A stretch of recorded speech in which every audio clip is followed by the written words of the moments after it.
Welcome back, everyone. Like every Monday, this is the week ahead video and the IronFX research team. I'm here with my colleague Peter Iosif. Starting off with Brexit. Parliament vote tomorrow. Yes, so the UK Parliament will be voting on Theresa May's revised Brexit plan and a number of amendments which have been tabled by UK Parliament members. The outcome could vary depending on which amendments pass or not. So, last week we've seen headlines on articles being amended. Do you have to comment on the article? Yes. Mostly we are talking about the Article 50, which is practically an extension of the Brexit date beyond March 29th. Analysts point out that it could be extended maybe until the end of June. However, analysts have mentioned also the possibility of extending Brexit until the end of the year. In the recent week, we saw the pound working effectively on the news of a leaning towards a soft Brexit. Do you think this reaction from the pound could continue in the following days? True.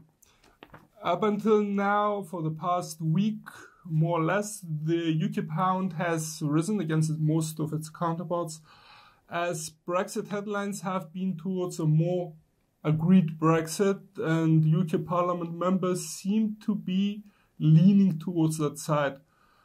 I would dare to say yes, that the rise could continue for the pound as long as we continue to have positive Brexit headlines reeling in. However, there could be an issue with the Irish backstop there. Ireland is a very crucial point. It was said that from the Ireland side, European Affairs Minister of Ireland said that they do not see a border in the future between Ireland and England. Yeah, definitely nobody wants a hard border between Northern Ireland and the Republic of Ireland. However, in the case that the UK crashes out of the EU without a deal, we could see practically customs being raised at the Irish border, people being checked, practically implying a hard border there. So it's like a worst case scenario. Yes, that would be the worst case scenario, and it could have substantial effects on the UK's economy.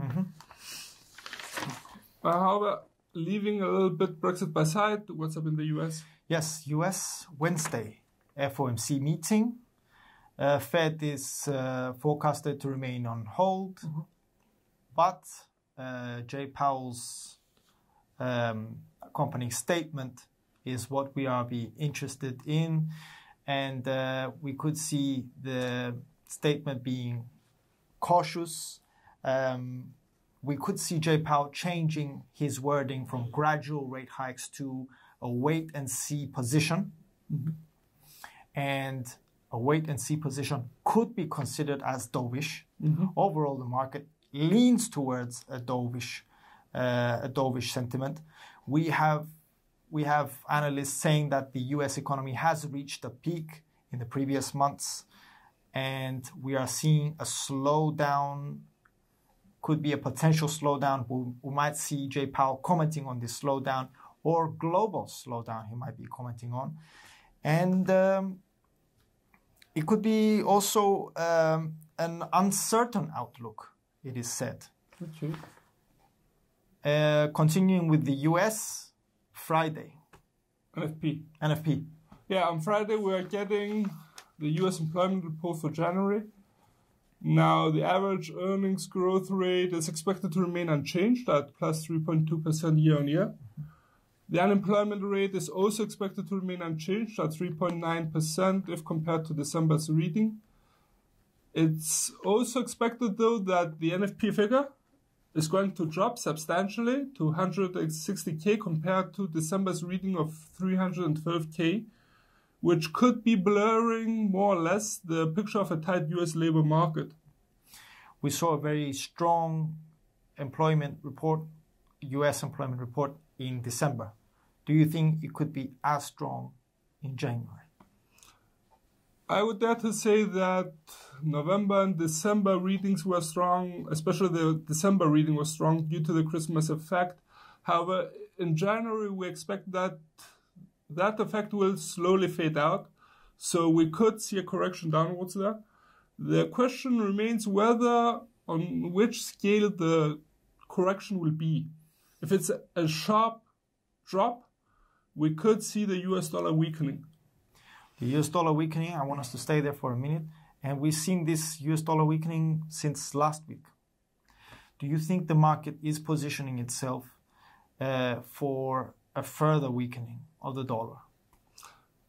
More or less, yes. The market seems to be bearish on the US dollar, and expectations run low. However, that all depends on what the outcome will be of the Fed's interest rate decision, as well as the NFP. However, leaving the FX market a bit by side, I understand we're in for a very interesting week in the stock markets. Yes, many stocks, European, US, are releasing their earnings and dividends reports. Stocks include Facebook, Microsoft, Tesla. All the interest is also in the stock market. A very busy week for the financial markets in general. Fundamental events, political events, stocks, earnings and dividend releases. And traders will have a lot to deal with. Okay, so that should wrap it up for the week. From all of us here at IronFX, and especially the research team, best wishes for solid trading.